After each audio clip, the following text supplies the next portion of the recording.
Alright, so this is going to be my final demo and presentation for this week's enterprise project. I chose to work on Plone CMS, and I made my features specifically for K-12 teachers, as Plone CMS's actual content features were very vague and they weren't beneficial towards any particular group. And I figured that making features specifically for earlier schools would be very beneficial since the tools they have access to currently are quite subpar. So all of this does is these are features that expand and add on to the existing Plone CMS features. It does not actually change the core functionality of the site. It's just more tools to do the exact same thing. So as you can see, we have we have a test administrator logged in with they have administrator underneath their name here. They have access to every single thing in this website. They have access to all the classes, every single student.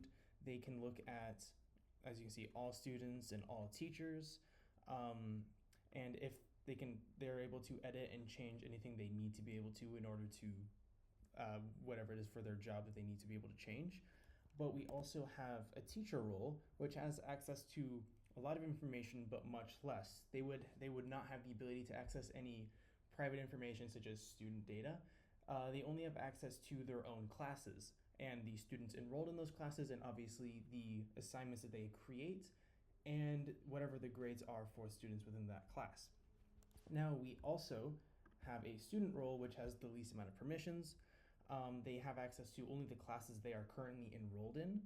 Give it a sec, there we go. And the assignments that they have currently have access to, and that is about it. That is the only thing they're able to do, plus the ability to submit assignments.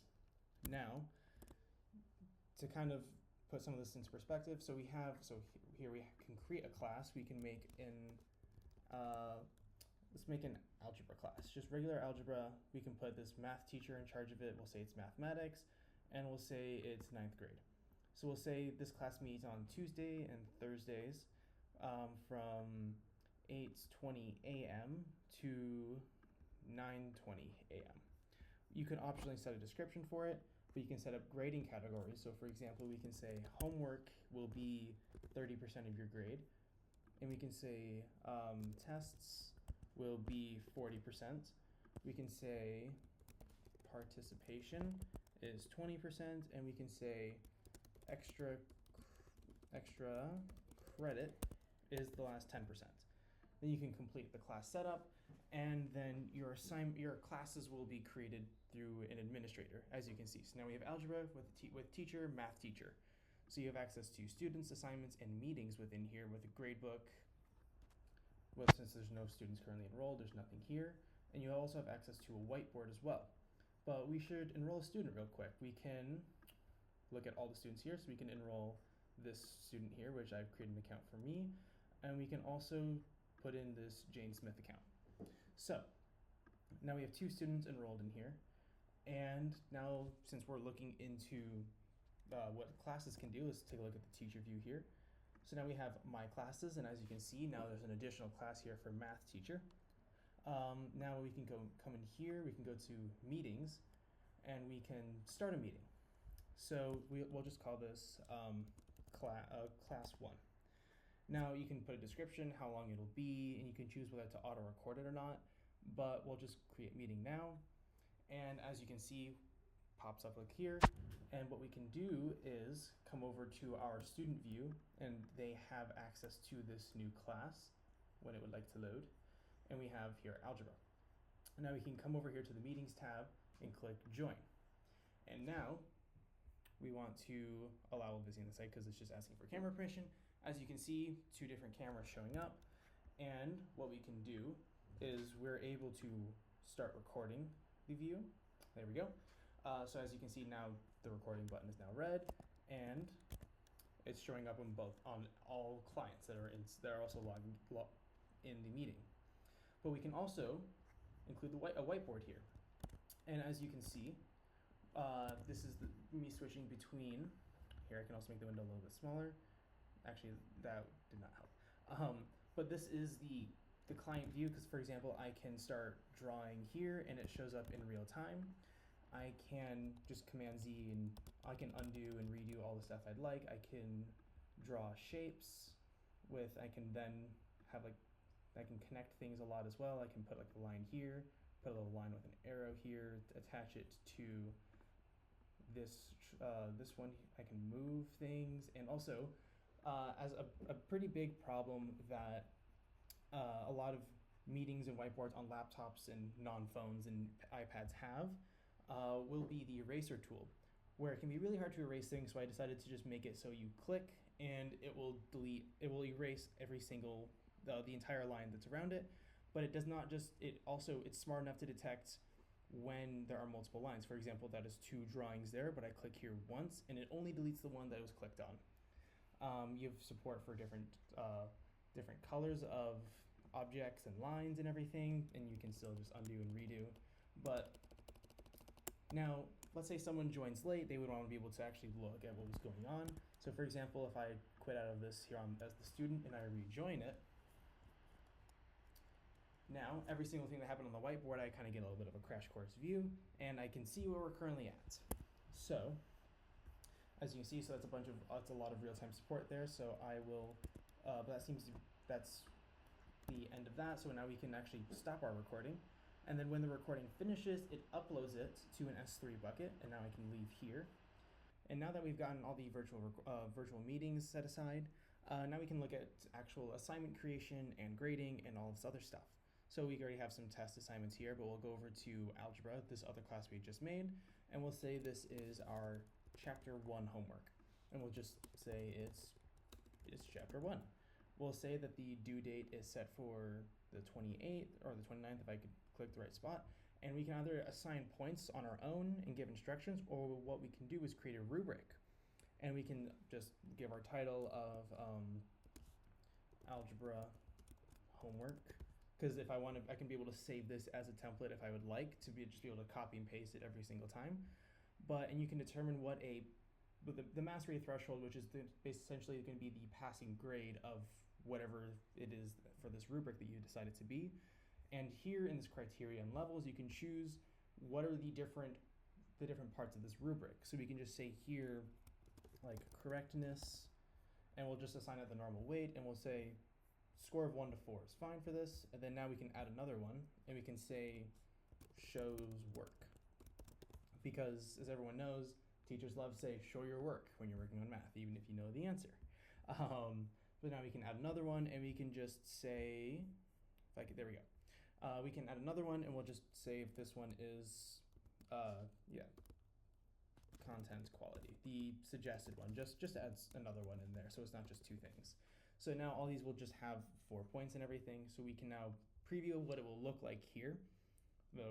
As you can see, it shows all the whole table. So we can save our rubric, and now we have a rubric set to be here, where it tells you what the criteria are, how many there are, what the points are, the mastery rank, and then we can create our assignments. And you can just come in here as a teacher, you can see the details, when it's due, how many points it is, and whether or not there's submissions. And if you would like, you're able to edit and delete it, but let's go, there we are. So now, but we're gonna be fine with how it is, and we do not want to delete it. So now we can come back over here as a student, and it takes a second to load. And now we have, this is just simply a testing one, but as we can see, the assignment that we just created is here, and it shows that has a little bit of a clock here to show, hey, it's due soon. For example, this overdue one has a warning symbol like, hey, it's late. But now we can come over here to view the assignment as the student. If there were assignment instructions, it would show them there as well. But now we can submit our assignments, and it shows that we're currently on time. Now we can, for example, just submit this PNG. It supports, as it says here, PDF, Word, text, and certain image files. So we can submit our file as a student, and it says it was successfully submitted. So now as the teacher, we can come over here, look at our submissions, and we see, in fact, that student has submitted. We're able to look at our submission here, yeah, that's what I submitted. And if you wanted to you can download it as well if you would like, but we can click this grade button. And as the teacher, you can see it has all this information that you would need. You can preview it again if you'd like, or download it. You can hard code, you can type in the points if you would like, as well as for which categories can be a part of, Or if you would like, you can be like, yeah, they're kind of correct, but they showed their work and the quality is fine. You can click here, and as you can see, the points earned all tallies up automatically, gives them a letter grade, and you can save this. Boom. And now, there we go. As you can see, now it's been assigned as graded, and now we can go to classes, algebra, and we can look at our gradebook. And when we would like to load, we can see the class average, because only one person has submitted the assignment so far. Our class average is 83%, but the other person has not submitted yet, so they currently have a 0%, as you can see, the other student. But yeah, so homework 1 of 1 completed, 0 of 0 completed. That is something I will fix, because that should be 0 of 1, because there is one homework assignment. But as you can see, it gives you a grade distribution for how many students are in which grade, have which grade in this class, and you can choose, like here you have your student summary, and you can have your analytics, which is basically just students that needs attention. Then back to your grade grid. Now, settings, there's not a whole lot going on here. You can just choose different time zones. You can choose, like as a teacher, which grading scale you want to use. You can change your password. Then you also have access to a calendar, which is a little bit temperamental at the moment, but there we go. So yeah, calendar, so that shows up there.